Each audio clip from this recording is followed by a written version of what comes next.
ਜ਼ਿਆਦਾ ਲੈਣ ਵਾਲਿਆਂ ਨੂੰ ਰਿਆਇਤ ਨਹੀਂ ਕਰਦਾ। ਆਪਣੇ ਤਾਰਕ ਚੀਮਾ ਸਾਹਿਬ ਨੇ ਇੱਥੇ, ਹੁਣ ਇਹਨਾਂ ਦੇ ਕੰਮ ਵਿੱਚ ਰਿਆਇਤ ਨਹੀਂ ਹੁੰਦੀ। ਇਹ ਪੈਟਰੋਲ ਪੰਪ ਵਾਲੇ ਨੇ। ਹੁਣ ਕੋਈ ਬੰਦਾ ਗਿਆ 1 ਲੀਟਰ ਪੈਟਰੋਲ ਕਿੰਨੇ ਦਾ ਹੈ? ਕਿੰਨੇ ਦਾ? ਉਹ ਚਲੋ ਜਿੰਨੇ ਦਾ ਵੀ ਹੈ ਯਾਰ, ਇਹ ਰੋਜ਼ ਵੱਧਦਾ ਘਟਦਾ ਰਹਿੰਦਾ, ਇਹ ਚੇਤਾ ਹੀ ਨਹੀਂ ਰਹਿੰਦਾ। ਹਾਂ, ਇੱਕ ਵਾਰ ਜਾਓ ਹੋਰ ਰੇਟ, ਦੂਜੀ ਵਾਰ ਜਾਓ ਹੋਰ ਰੇਟ, ਤੇ ਯਾਦ ਕੀ ਰਹਿਣਾ। ਹਾਂ, 1 ਲੀਟਰ ਇੰਨੇ ਦਾ ਹੈ। ਹੁਣ ਕੋਈ ਗੱਡੀ ਵਾਲਾ ਕਹੇ ਕਿ ਮੈਂ 100 ਲੀਟਰ ਪਵਾਉਣਾ ਹੈ, ਤੇ ਰੇਟ ਫਿਰ ਵੀ ਉਹੀ ਹੈ। ਹਾਂ, ਬਸ ਚੀਜ਼ਾਂ ਦੇ ਰੇਟ ਫਿਕਸ ਹੁੰਦੇ ਨੇ। 1 ਲੀਟਰ ਲਓ ਫਿਰ ਵੀ, ਜ਼ਿਆਦਾ ਲਓ ਫਿਰ ਵੀ ਹੋਏ। ਤੇ ਆ ਤੇ ਨਵਾਂ ਹੀ ਜ਼ੁਲਮ ਪਾਕਿਸਤਾਨ 'ਚ ਸੁਣਿਆ ਹੈ ਵੀ 100 ਯੂਨਿਟ ਦਾ ਰੇਟ ਹੋਰ ਹੈ, 200 ਕਰੋ ਤੇ ਰੇਟ ਡਬਲ ਹੈ, ਤੇ 300 ਕਰੋ ਤੇ ਟ੍ਰਿਪਲ ਨਹੀਂ, ਹੁਣ ਕਈ ਗੁਣਾ ਹੈ। ਜਾਂ ਤੇ ਇੱਕ ਰੇਟ ਮੁਕਰਰ ਕਰ ਦਿਓ ਨਾ ਵੀ ਭਾਵੇਂ ਕੋਈ 1 ਯੂਨਿਟ ਬਾਲੇ ਤੇ ਚਾਹੇ ਕੋਈ 500 ਯੂਨਿਟ ਬਾਲੇ ਤੇ ਚਾਹੇ ਕੋਈ 1000 ਯੂਨਿਟ ਇਸਤੇਮਾਲ ਕਰੇ, ਰੇਟ ਇੱਕ ਰੱਖੋ। ਇਹ ਜ਼ੁਲਮ ਨਹੀਂ? ਉਹ ਬੋਲੋ। ਲੋਕੀ ਮੀਟਰ ਚੈੱਕ ਕਰਦੇ ਰਹਿੰਦੇ ਨੇ, ਜਦੋਂ ਪੌਣੇ 200 ਦਾ ਅੱਗੇ ਪਹੁੰਚਦਾ ਨਾ ਫਰਿੱਜ ਬੰਦ। ਯਕੀਨ ਕਰੋ ਮੈਂ ਖੁਦ ਅੰਦਾਜ਼ਾ ਕੀਤਾ ਹੈ, ਤਜਰਬਾ ਕੀਤਾ ਹੈ। ਆਖਰੀ ਤਰੀਕਾ ਹੁਣ ਨਾ ਬਿੱਲ ਦੀ ਰੀਡਿੰਗ ਦੀਆਂ, ਕਿਸੇ ਕੋਲ ਜਾਓ ਦੁਕਾਨ ਤੇ ਬੈਠਾ ਪੱਖੀ ਚੱਲਣ ਦਿਆ, ਯਾਰ ਲਾਈਟ ਬੰਦ ਹੈ, ਆਂਦਾ ਨਹੀਂ ਆਫ ਜੀ 200 ਤੱਕ ਪਹੁੰਚ ਚੱਲਾ ਹੈ, 200 ਤੱਕ ਪਹੁੰਚ ਚੱਲਾ ਹੈ। ਬਿਜਲੀ ਵੀ ਹੈ ਵੇ, ਮੀਟਰ ਵੀ ਲੱਗਾ ਹੈ, ਪੱਖੇ ਬੰਦ ਕਰਕੇ ਬੱਚਿਆਂ ਦੇ ਨਾਲ ਗਰਮੀ 'ਚ ਬੈਠਾ ਹੈ। ਆਜ਼ਾਦੀ ਹੈ? ਹਾਏ ਮੇਰੇ ਅੱਲਾ, ਆਜ਼ਾਦੀ ਹੁੰਦੀ ਹੈ ਜ਼ੁਲਮ ਤੋਂ। ਨਬੀ ਪਾਕ ਸੱਲੱਲਾਹੁ ਅਲੈहि ਵਸੱਲਮ ਨੇ ਤਹਿਰੀਕ ਚਲਾਈ ਕਿੱਥੇ? ਮੱਕੇ ਦੇ ਅੰਦਰ ਜ਼ੁਲਮ ਹੋ ਰਿਹਾ ਸੀ, ਤਸ਼ੱਦਦ ਹੋ ਰਿਹਾ ਸੀ। ਨਬੀ ਪਾਕ ਸੱਲੱਲਾਹੁ ਅਲੈहि ਵਸੱਲਮ ਮਦੀਨਾ ਲੈ ਗਏ, ਅੱਲਾ ਦੇ ਹੁਕਮ ਨਾਲ ਚਲੇ ਗਏ। ਜਿਹਾਦ ਫਰਜ਼ ਹੋਇਆ। ਜਿਹਾਦ ਕਾਦੇ ਵਾਸਤੇ ਫਰਜ਼ ਹੋਇਆ? ਆਜ਼ਾਦੀ ਵਾਸਤੇ। ਜੋ ਸੁਲਹ ਹੁदैबिया ਦੇ ਮੁਕਾਮ ਤੇ ਆਏ, ਸ਼ਰਤਾਂ ਸੁਹੈਲ ਬਿਨ ਅਮਰ ਨਾਲ ਤੈਅ ਹੋਈਆਂ। हज़रत उमर कहने लगे शर्तां डाडियां ने, समझ नहीं आउंदियां।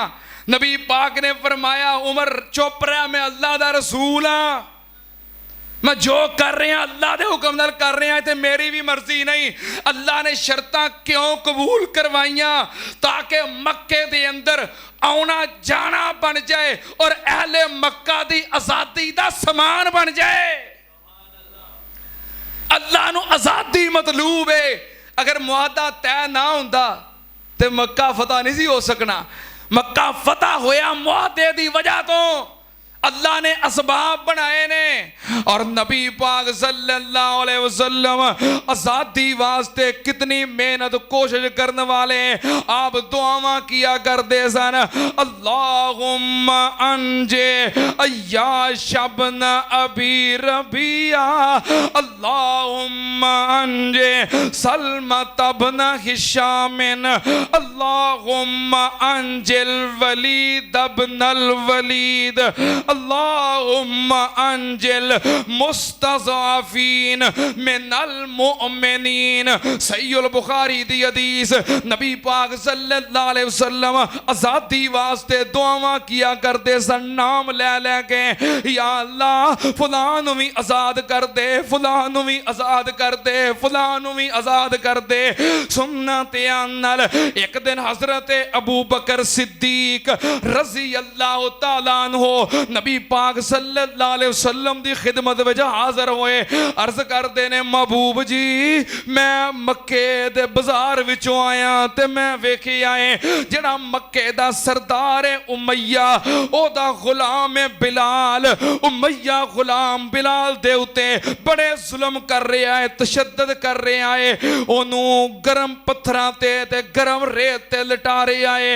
और गुलाम बिलाल आहद आहद कह रहा है, महबूब जी मेरे को बर्दाश्त नहीं होया।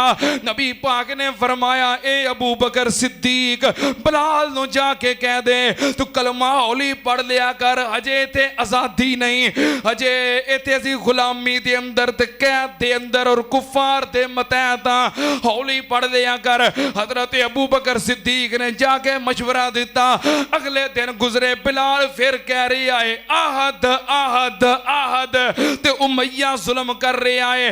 हजरत अबू बकर कह लगे बिलाल तेनू कल मशवरा भी दिता सी कि हौली पढ़ लिया कर, अजे सानू आजादी नहीं मिली।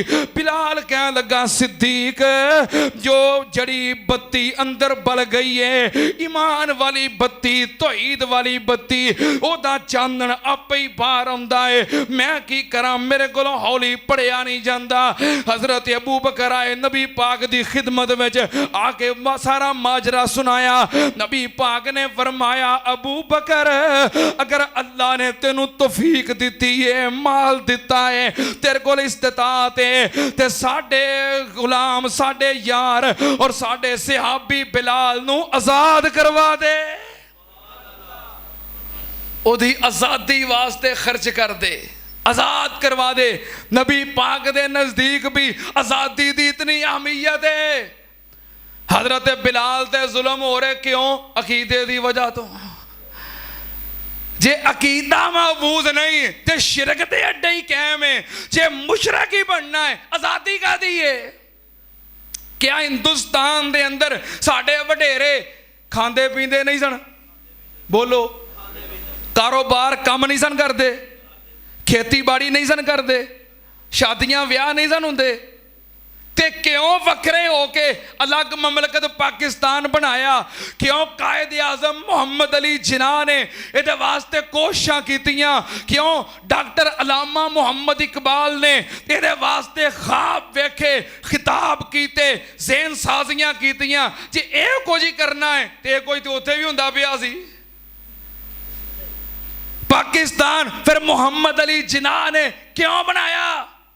पता क्यों बनाया? पाकिस्तान का मतलब क्या? हौली पढ़ो यार, तुसी किहड़ा आजाद हो, एवं उची उची पढ़े होंदे हो, हौली पढ़ो।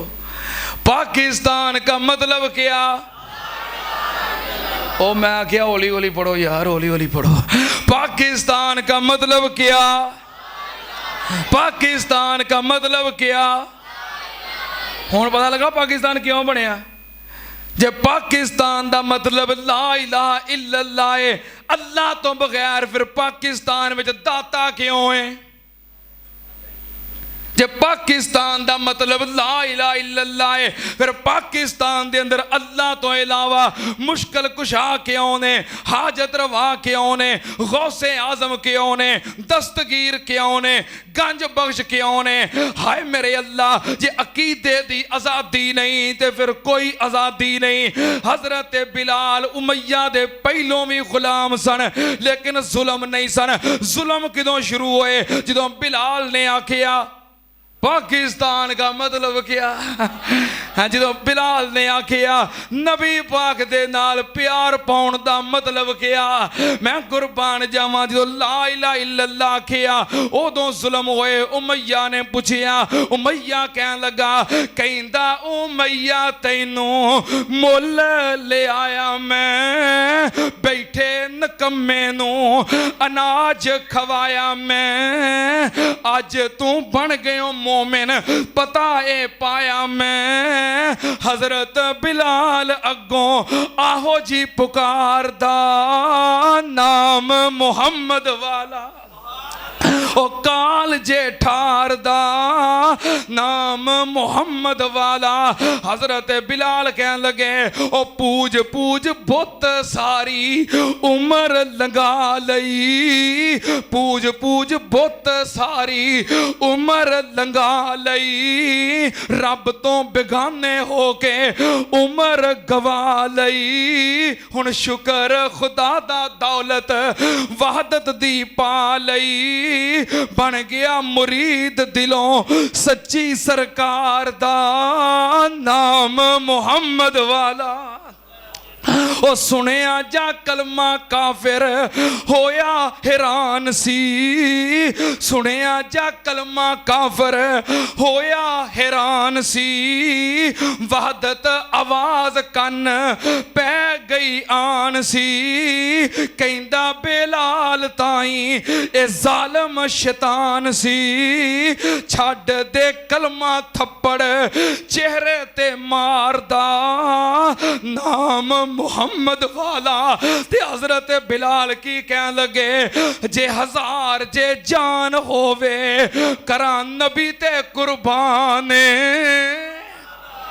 हजरत बिलाल रजी अल्लाह तआला नो जो कलमा छड्डण वास्ते तैयार ना होए कहंदा बिलाल होवे जान हजार जे कहंदा बिलाल होवे जान हजार जे सोने नबी दे उत्तों सुट्टा मैं वार जे कर लो तुसां जेड़ी करनी है कार जे कलमा ना छड्ड हरगिज़ अहमद सरदार दा नाम मुहम्मद वाला। फिर रेत ते पत्थरां उत्ते फिरन घसीट दे फिर रेत ते पत्थरां उत्ते फिरन घसीट दे जिसम ते जख्म जिवें फुल ने छीट दे दर्दमंद लोग वेख अखां पे मीट दे पर तरस ना खावे हरगिज़ टोला कुफार दा नाम मुहम्मद वाला। हजरत अबू बकर सिद्दीक जो फिर खरीदन वास्ते गए बदले दे अंदर गुलाम भी दिता 2 किलो सोना भी दिता। हाय मेरे अल्लाह 15 रुपये दा खरीदिया बिलाल ये बदले गुलाम ते नाल 2 किलो सोना।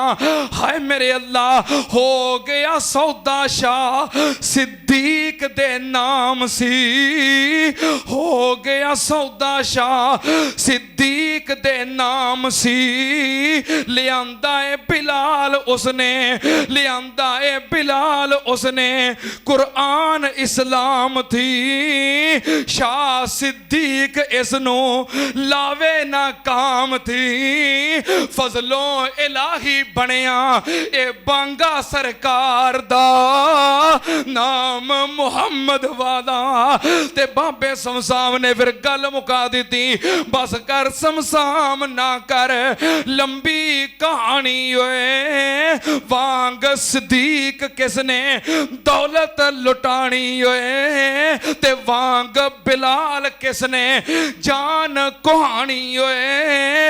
अज दा ईमान ते नहीं अखां नूं भी ठारदा नाम मुहम्मद वाला। हजरत बिलाल दी आजादी वास्ते हजरत अबू बकर सिद्दीक ने माल खर्च किया नबी पाक ने दुआवां कीतियां। ए आज़ादी दी वजह तो आज़ादी वास्ते माल खर्च करना आज़ादी दी मेहनत और काविश करना अल्लाह नूं इन्ना पसंद आया अल्लाह ने फौरन